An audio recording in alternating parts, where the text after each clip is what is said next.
Hello, my name's Phoebe and I'm a 35-year-old woman. Today I want to tell you about one of the worst moments of my life that ended up bringing about a positive change in my life, but through the most painful way. First, let me tell you a little about my family.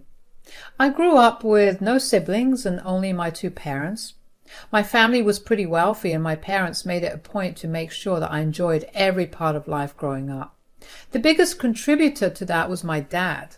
My dad and I were very close. We were partners in crime, as my mom used to call us whenever we played harmless pranks on her. So it was devastating when we found out that Dad had been diagnosed with cancer. Thankfully, they had detected it pretty early on. We started the treatments right away. My dad went into remission and we thought that life would go back to normal after that. I was in college at that time, and it was around then that I had met my now ex-husband Ryan. We started dating after one of our mutual friends introduced us to each other. Ryan was genuinely a kind and caring guy. He made me laugh and was in general very empathetic. He was the perfect guy for me. If there was one flaw in our relationship, it was Ryan's mother, Amanda. Amanda figured I was rich because, well, she did one Google search and found my information, and for some reason she decided that I was snobby. She actively made jokes at my expense. I didn't mind it because I knew that these jokes were only coming from a very bitter side of her, but I drew the line with her when she made fun of my dad getting cancer. Ryan and I chose to go low contact with her after that. We got married a couple of years after we graduated and we were living well. Then disaster struck my life once again. After a full 9 years, Dad's cancer came back, and this time it was even more aggressive. We put him under treatment, but they weren't working. I was running back and forth from the hospital to work. I needed to give Mom time away from Dad as well. Ryan wasn't really there, but I wasn't too focused on that at that moment. Everything was happening so fast, and eventually Dad slipped into a coma. He then went into a vegetative state, which is how he remained for the next 6 months. We tried to hold on to him, but eventually we knew it was time to let go. I had been by my dad's bedside when he passed away. It was a heartbreaking moment for me to watch his life support be pulled away from him. I was a crying mess, and so was my mom. Ryan had held me as I cried, but he didn't show much emotion. I didn't think much of it because, for starters, I was too upset to worry about how Ryan was reacting to my father's death, and also because I didn't think that everyone dealt with grief the same way, so maybe that was Ryan's way of expressing his grief. Anyways, the next few days were filled with filling out the paperwork and arranging the funeral and wake. It was a trying time because I had so many things to do along with dealing with the grief of loss. My mother was too overcome by grief to even do anything else but sit in her room and cry. I tried to be there as best I could for her, but I needed to get things done. Thankfully, her sister was there to comfort her while I was busy doing other things. During this time, though, when I most needed Ryan, he began to grow distant. I would try to find comfort in him, but he was always too tired or busy. Now, keep in mind, both of us were still working, but I was doing more than just work.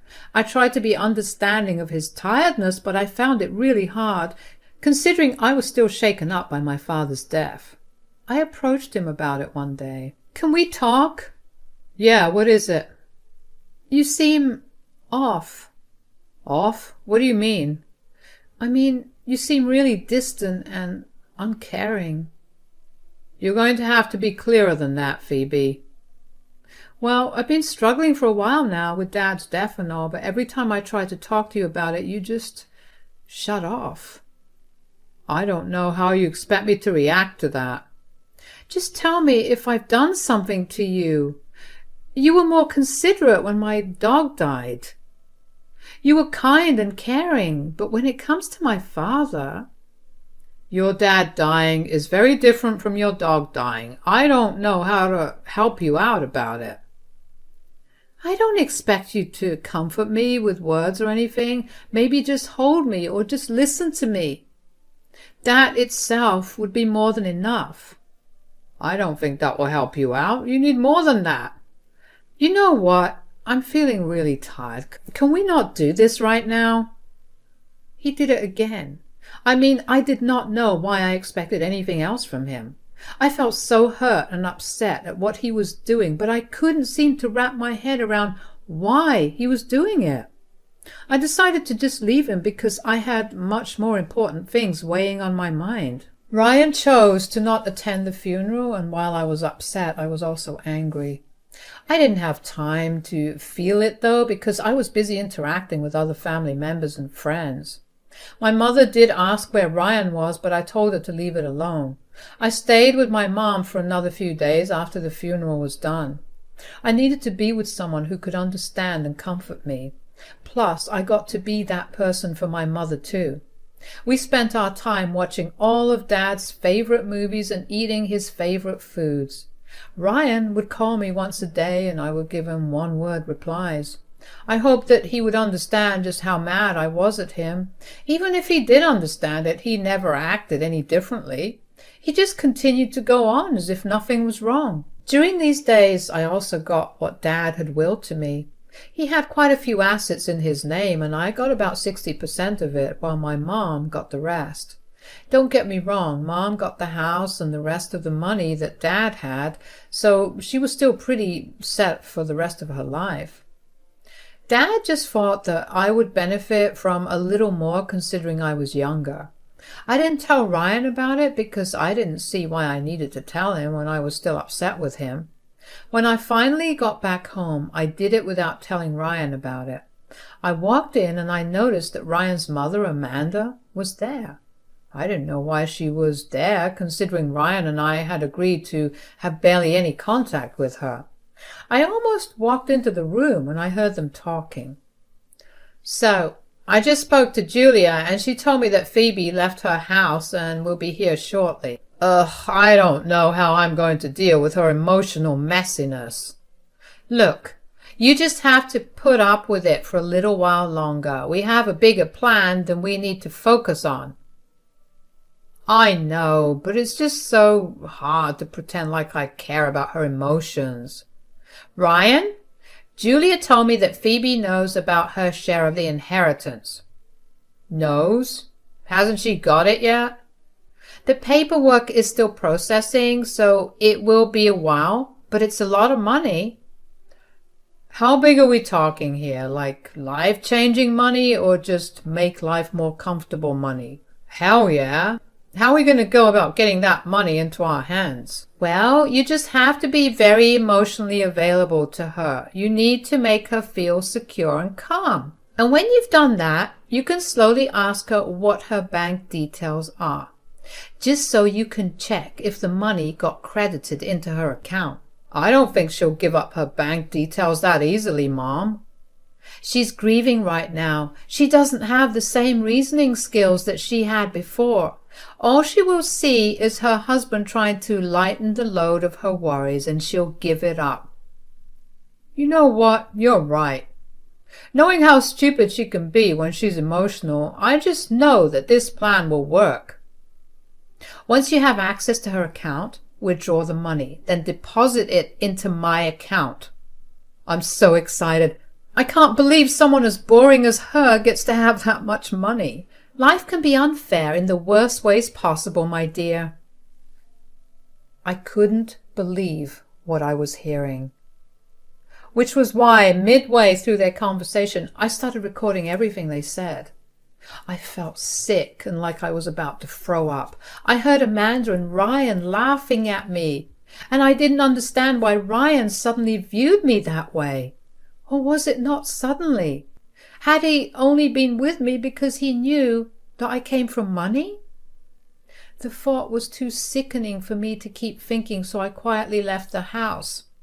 I made sure to make it look like I never entered, to begin with. I drove back to my mother's place because I could think of nowhere else to go. I felt numb emotionally. I mean, that would have been the only appropriate reaction to finding out that my husband viewed me as a pathetic, over-emotional loser whom he could easily steal from. You know, the worst part about their plan was that they were right. I would have very easily just given him my bank details. And that was not because I would have been too overcome with grief, but because I loved and trusted Ryan enough to know that he would never have done me wrong.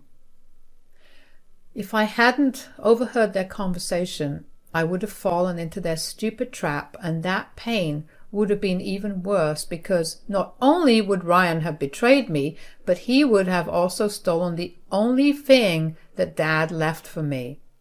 I wanted to feel angry, but at that point I was so used to the anger that I had been keeping inside against Ryan that it didn't seem to make a difference. When I reached my mother's place, she walked over to me with concern. "Honey, where'd you go?" "Nowhere." "I just got off the phone with Amanda." "Why were you talking to Amanda?" "She called me a while ago, too, to ask when you were coming back home, and she got worried when you took so long to get back. I almost flew into a panic, too. Are you okay?" "Why did Amanda call you about me going back home and not Ryan?" "You know, I did think that was odd, but at the same time, even though you haven't told me anything, I know that there's something happening between the both of you that has been going on for a while. I haven't pried because I hoped you'd come and talk to me about it." "Yeah, well, Ryan had been acting very weird with me ever since Dad died." "Oh, weird? How?" "I don't really know how to describe it without seeming childish, but he was very distant and cold, like he wouldn't comfort me when he saw me cry. Instead, he'd just leave the room. Whenever I tried to talk to him, he was always conveniently tired and didn't want to talk." "Oh, honey, that's horrible." "Sure, but I know that he behaved that way because he thinks of me as an over-emotional loser." "Phoebe, how can you say that? Ryan's your husband. He can't possibly think of you in that way. Maybe you should talk to—" "I don't want to talk to him." "Honey, you can't be stubborn about this. If you are, you'll ruin your marriage." "No, I don't need to talk to him about anything because he's the one that ruined our marriage." "Huh? What do you mean?"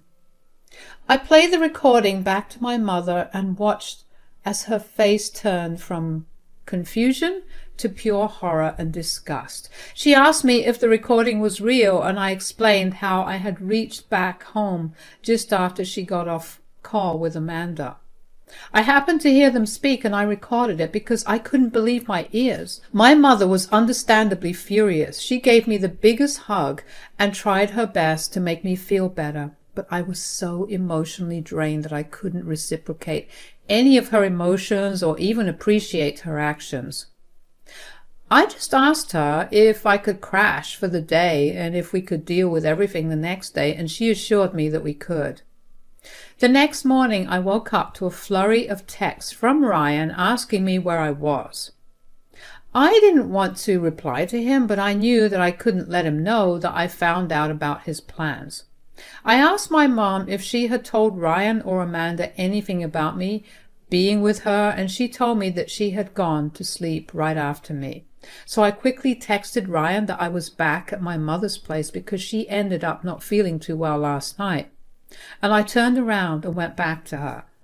After that, Mom and I ate breakfast in silence. Thankfully, it was the weekend, which meant that we could laze around in bed all day. Mom went out to buy some groceries, which were chocolates, ice cream, cookies, and everything else that heartbreak requires. We lounged in bed all day and re-watched Dad's favorite movies for the 6th time. As evening drew nearer, my mom was losing her patience with me. I could see it in the way that her legs began to bounce and the fact that she was quite literally biting her nails. I knew that she wanted to talk about how I could deal with my situation, and if I was being honest, so did I. So I paused the movie and turned to her. All right, stop biting your nails. Let's talk about what happened last night. Finally, I have some thoughts, but first I need to know how you feel. Well, I don't feel great. It hurts to think that the man I love didn't love me back the same way. Do you think that he never loved you, or that this was a recent shift? Gosh, I hope it was a recent shift. I can't imagine him having stayed for years just because he wanted my money. We went through way too much for that. And who do you think is to blame for this sudden shift then? Obviously his mother. I don't know why, but that woman has a thing against me from the start. We were supposed to have no contact with her, but then... Well, what do you think is the best course of action to take here? If I'm being completely honest, I really don't know. A part of me wants to confront him, but another part wants to just not. Okay, well, what if you don't confront him, but instead play along with his and Amanda's little scheme?